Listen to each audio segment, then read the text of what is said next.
தேர்தல் முடிவுக்கு அப்புறமா அதிமுகவில் ஏற்பட்ட பிரிவினை ஒரு வழியா முடிவுக்கு வந்திருக்கு அப்படின்னு தான் சொல்லணும். இருதரப்பும் ஒன்றிணைவத ஏடிஎம்கே ஐடி விங் இப்ப உறுதிப்படுத்தியிருக்காங்க. ஆனா இந்த பிரச்சனையினால 4 முக்கிய தலைவர்களை இழந்துட்டோம் அப்படின்னு ஒரு தரப்பு கூறிட்டு இருக்காங்களாம். எக்ஸ் அமைச்சர்கள் KV ராமலிங்கம், செம்மலை, தனபால், இசக்கி சுப்பையா அப்படின்னு அடுத்தடுத்து விலகியிருக்காங்க. இதுல KV ராமலிங்கம், இசக்கி சுப்பையா டிவிகேல இணைஞ்சிருக்காங்க அப்படின்ற ஒரு செய்தியும் வெளியாகி இருக்கு.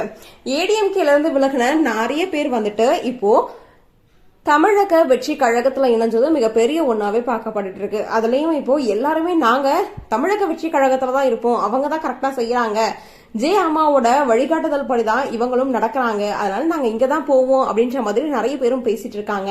அது மட்டும் இல்லாம இவங்க ஏன் வந்துட்டு ஏடிஎம்கேல இருந்து வந்தவங்க எல்லாம் இதுல சேர்த்துக்கிறாங்க அப்படின்னு ஒரு பக்கம் பேசிட்டு இருந்தாலும் இவங்க எல்லாருமே உண்மையான கட்சி தொண்டர்கள் அப்படின்னு பேசப்பட்டு இருக்கு. அது மட்டும் இல்லாம இப்போ ரீசெண்டா கூட செங்கோட்டையன் அவர்கள் என்ன சொன்னாரு அப்படின்னா, நாங்க வந்துட்டு வாங்க கூப்பிடல, வராங்க, நாங்க ஏத்துக்கிறோம் அவ்வளவுதான் அப்படின்ற மாதிரியும் சொல்லியிருக்காங்க. ஆனா இடைத்தேர்தலில் இவங்களுக்கு வாய்ப்பளிக்கப்படுமா அப்படின்ற ஒரு கேள்விக்கு அதுக்கு காலம் தான் பதில் சொல்லணும் அப்படின்ற மாதிரியும் சொல்லியிருக்காரு. இப்போ அரசியல்ல என்ன நடக்குது அப்படின்னே தெரியாம இருக்கு. ஏன்னா ஒவ்வொரு நாளும் அரசியல்ல புது திருப்பங்கள் நடந்தே இருக்கு அப்படின்னே சொல்லலாம். அத எல்லாருமே இப்போ உற்று கவனிச்சுட்டு இருக்காங்கன்னு தான் சொல்லணும். இது எல்லாத்தையுமே நம்ம வெயிட் பண்ணி தான் பார்க்கணும். இந்த நியூஸ் உங்களுக்கு எப்படி தோணுது அப்படின்றத எங்களோட ஷேர் பண்ணுங்க. தொடர்ந்து அப்டேட்ஸ் பார்க்கணும் அப்படின்னா லைக் பண்ணுங்க, ஷேர் பண்ணுங்க, மறக்காம